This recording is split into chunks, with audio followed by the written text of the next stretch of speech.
You know, I made the statement during my campaign, which was actually among conservative and smart people, not the stupid people, they didn't like it, but it was actually a very popular thing. I said, look, we've gone to Iraq.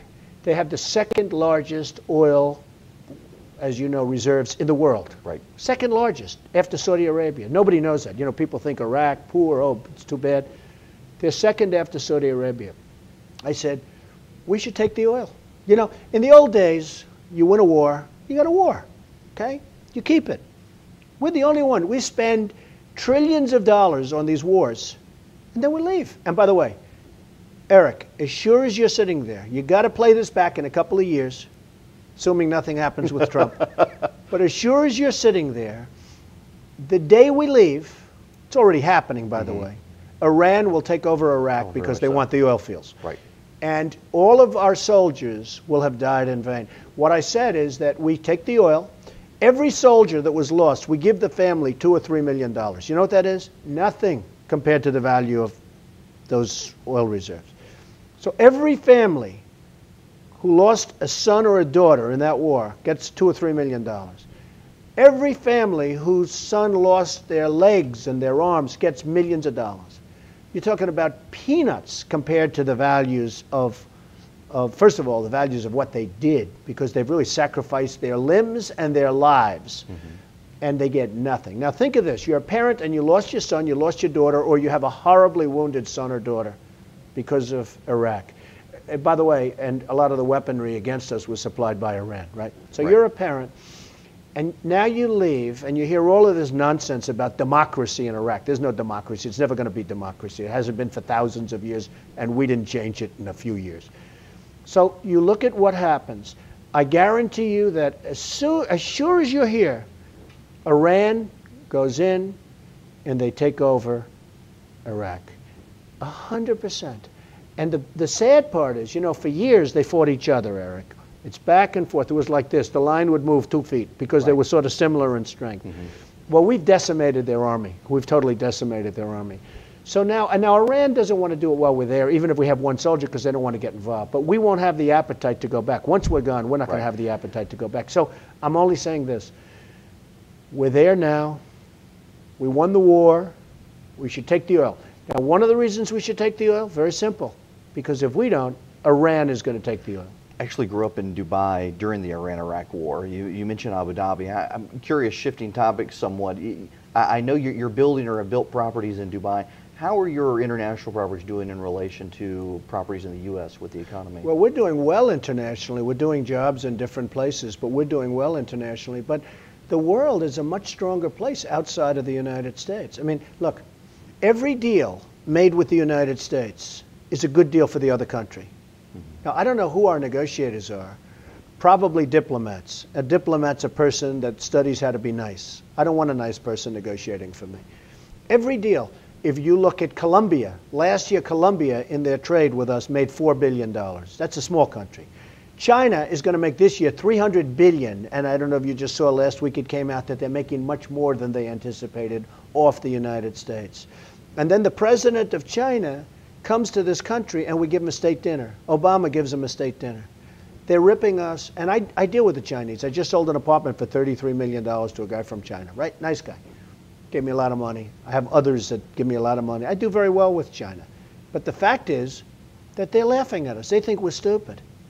They think we're stupid. China is going to make this year at least $300 billion, call it profit, on the United States. China is so outsmarting us, it's an embarrassment. When I meet people from China, and I have friends in China, when I meet people from China, I'm embarrassed.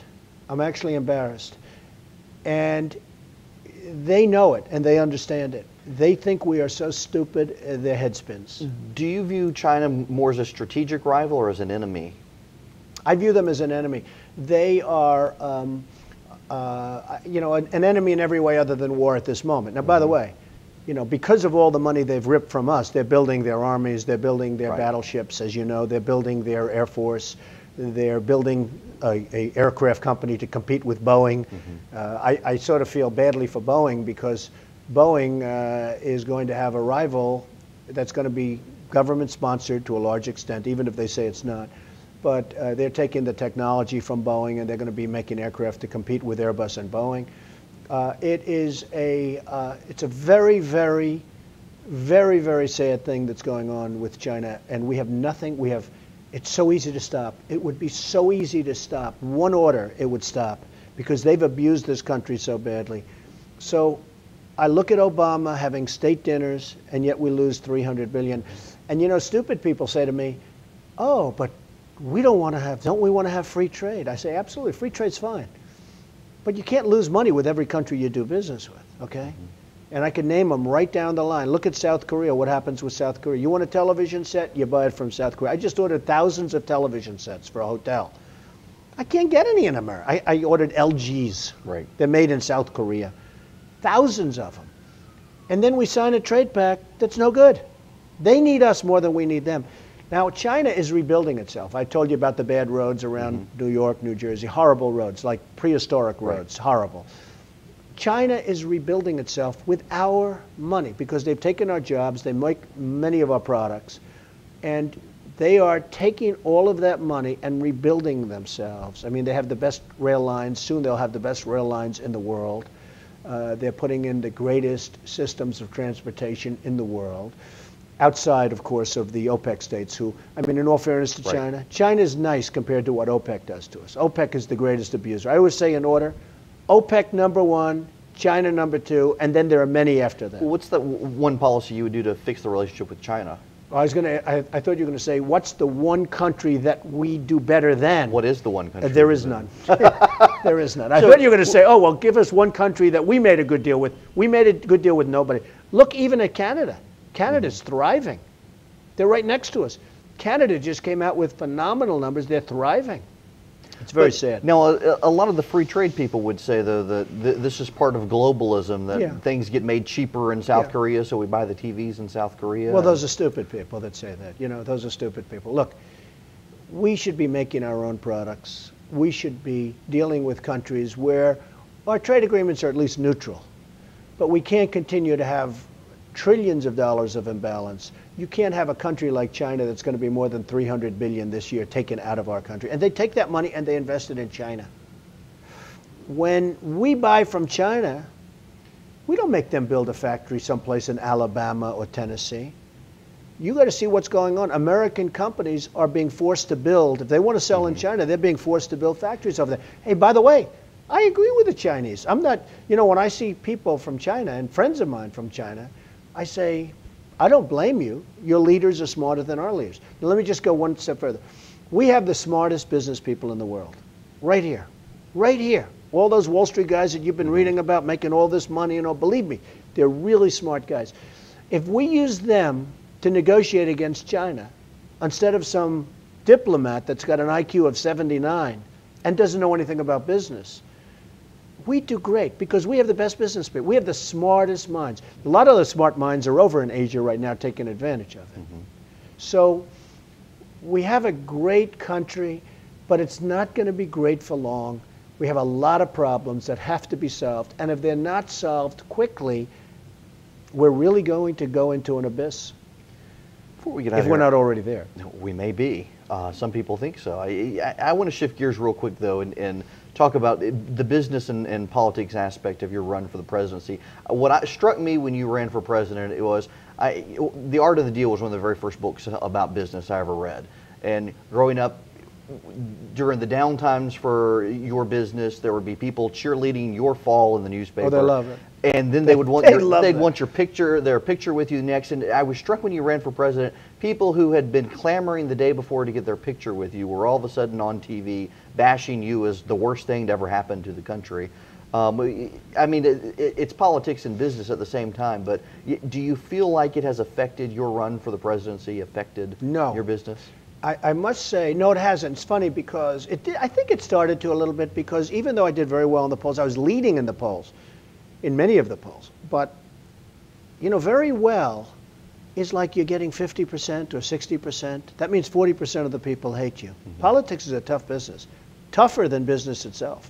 And I have great respect for great politicians. I have to tell you, they're tough, smart people. But sometimes they're smart for themselves, not smart for the country. But I loved running. I really loved it. In fact, I'm writing a book, and in the book, I talk about my run. It'll come out sometime in December, January. I talk about my run. I give speeches and get a lot of money on success. How do you become successful? And I say one of the things you have to do is you have to love what you're doing. I think I did really well in the presidential run, and I think the reason was I really loved it. I loved it. I hated getting out. And when I shook hands with NBC, and I'll tell you a quick little story. So I come home from New Hampshire. We had one of the largest crowds in Nashua, great place, great state. And I come home, I made a speech, I loved it. I come home, my wife is sitting home watching the entertainment programs, and they have all these stars. They have these like big television stars, and they're on this show. And they're all saying, I hope NBC picks up my show. I hope CBS picks up my show. These are big stars. And I'm saying to myself, here I have Steve Burke of Comcast, who's an amazing guy and a great guy, top guy. And I have the top of NBC, and I have everybody at NBC calling and saying, please, please, we want to have you on The Apprentice and Celebrity Apprentice, because it's been an amazing show and it's great success and all of that. We all know that. And I'm saying to myself, forget the money. It's a lot of money. But I'm saying not many people, and there have been a few, but not many people say, I don't want to do a 2-hour primetime television show every week. It's pretty cool to have a show that's a big success and it's something nice. So I looked at that, and then as I told you, I looked at the Republicans, and I said to myself, you know what I'll do? I'll do the show. I shook hands with Steve Burke. I'll do the show. And it did affect me because I have to tell you, so I come home, I watch these big stars. They're all begging practically to be on television. And here I am. I have the biggest executives in the industry calling me saying, please renew. We want to do The Apprentice, okay? And it's hard to say, no, I don't want to do it because I'm going to go tomorrow to someplace else and get beat up by phony reporters. Because one thing I did learn about politics during the run, and the run may continue because, frankly, if at the end of the show, which ends in May, at the end of the Celebrity Apprentice, if two things happen, if the Republicans pick a wrong candidate, which is a possibility, and if the economy is bad, which is a distinct possibility, I would very seriously consider running as an independent. I hate to tell you that, but because the word independent is a tough word, but as an independent. Now, and the odds of winning as an independent, though, I mean, if you take Ross Perot was the best funded independent and Teddy Roosevelt was the best known independent candidate, both of whom lost to others and actually got Democrats elected in the process. Yeah, I actually think, Eric, times are different. I think people hate the Republicans and they hate the Democrats, and they hate seeing what's going on with this country. They're looking at both. I actually think this could be a very interesting time for an independent, if he's well known, which I certainly am. And I'm a popular guy. I mean, look, I say it like it is. Whether people like it, not everybody likes it, but a lot of people do, and you saw that in all the polls. I mean, remember the first time when I announced that I was thinking about running, because again, I never ran. I didn't do a Ross Perot where I'm running and then, by the way, I'm pulling out. I said I'm going to make a decision. And when I made the decision to keep doing what I'm doing because I like doing it. I love doing what I'm doing also. But I never announced that I was going to run. People thought I might, people thought I might not, but I never said, I didn't do what Ross Perot did. I didn't say I'm running and then pull back and then go back in. But I made a decision as a Republican that I wasn't going to be running, and I'll see. Now, the world is a different place right now. The world right now, when I say the world, I'm referring to our country. Right. The world, as our country is known, our country used to be known, they're not known anymore. They don't like their politicians. They don't like the craziness that they see happening in Washington. And frankly, they don't respect their president. They like the president, but they don't respect him. Because I don't think he has a clue. I think he's one of the most overrated people in the history of this country. And the man doesn't have a clue, and the country doesn't have a chance as long as he's running it.